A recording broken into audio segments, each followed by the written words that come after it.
Bonjour, nous voilà donc au deuxième exercice pour comprendre les bases dans Inkscape et ici nous allons aborder le positionnement donc des formes dans notre exercice, dans notre logiciel Inkscape.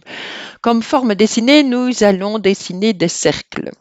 Alors, nous allons dessiner trois cercles. Le premier, il va être rouge. Donc voilà, je me positionne dans la palette couleurs, je sélectionne la couleur rouge, je dessine le premier cercle, donc en appuyant sur la touche CTRL, le premier cercle rouge. OK? Je désélectionne ce cercle dessiné en cliquant à côté, voilà, sur ma page.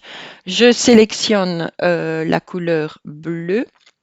Je dessine de nouveau un cercle bleu en appuyant sur la touche CTRL ou la touche CTRL et vous voyez bien que la dernière forme dessinée se met en avant-plan, donc par-dessus la première forme dessinée qui est le cercle rouge. Je désélectionne le bleu, je prends de nouveau l'outil cercle, je sélectionne la couleur verte et je dessine alors mon dernier cercle en appuyant sur la touche CTRL. Voilà. Alors, je les positionne de cette manière-là avec l'outil sélection. Voilà, OK. Alors, ici, je repositionne tout l'ensemble ici au-dessus de ma page. Voilà, un petit peu bien essayer de bien aligner. Voilà. Euh, vous allez copier, vous allez dupliquer en fait 3 fois donc ces 3 cercles-là.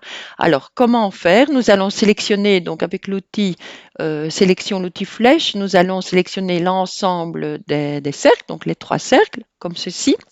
Vous allez faire édition, copier, c'est CTRL-C, le raccourci clavier, donc il le copie bien dans le presse-papier de l'ordinateur, et vous allez en fait coller, ou CTRL-V qui est le raccourci clavier, il se colle d'une manière aléatoire, vous avez vu, il est là-bas dans le coin, donc je le reprends et je le positionne ici en dessous. Je recommence le même exercice copier-coller, donc je fais édition, et là je n'ai pas besoin de le copier puisqu'il a toujours en mémoire dans le presse-papier, je fais tout simplement coller, voilà.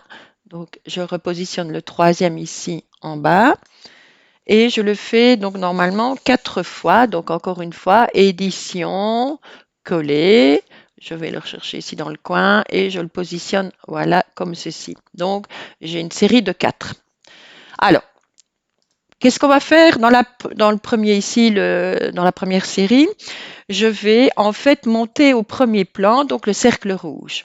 Alors, pour ça, je vais de nouveau copier tout l'ensemble, donc comme ceci, avant de faire le premier positionnement. Je vais édition, copier l'ensemble, édition, coller l'ensemble, donc il le met bien dans le coin, et je repositionne comme ceci à côté. Voilà. Et je vais faire la transformation ici au niveau du positionnement sur la deuxième rangée. Alors, je vais en fait monter au premier plan le cercle rouge. Alors, vous allez donc sélectionner le premier cercle rouge.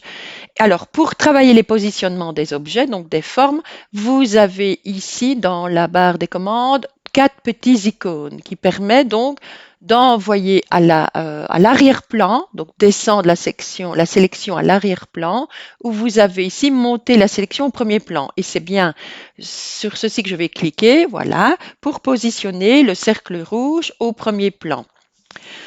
Dans le deuxième exercice, je vais en fait descendre à l'arrière-plan le cercle vert. Donc, je vais sélectionner le cercle vert. Je me positionne ici dans la barre des commandes. Je vais cliquer ici sur le petit icône qui permet de descendre la sélection à l'arrière-plan. Hop, et vous voyez bien que le cercle vert est bien envoyé à l'arrière-plan. Et vous pouvez comparer donc les deux exercices. Là, donc le vert est bien à l'arrière-plan. Alors, vous avez un positionnement intermédiaire. Donc ici, je vais le faire sur la troisième série. Je vais en fait cliquer le cercle rouge et je vais le remonter d'un cran. Pour le remonter d'un cran, en fait, vous avez ici dans les outils là intermédiaires, monter la sélection d'un cran. Donc je vais essayer, hop, et vous voyez bien que le rouge est monté un cran, donc entre le bleu et le vert.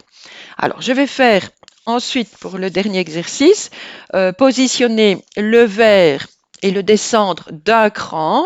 Donc, je sélectionne le cercle vert et je descends ici, descends de la sélection d'un cran et voilà. Donc, vous voyez, sur cette petite série d'exercices, j'ai travaillé le positionnement des éléments, ce qui nous servira bien sûr dans notre travail créatif plus tard. Voilà, merci d'avoir fait l'exercice. À bientôt.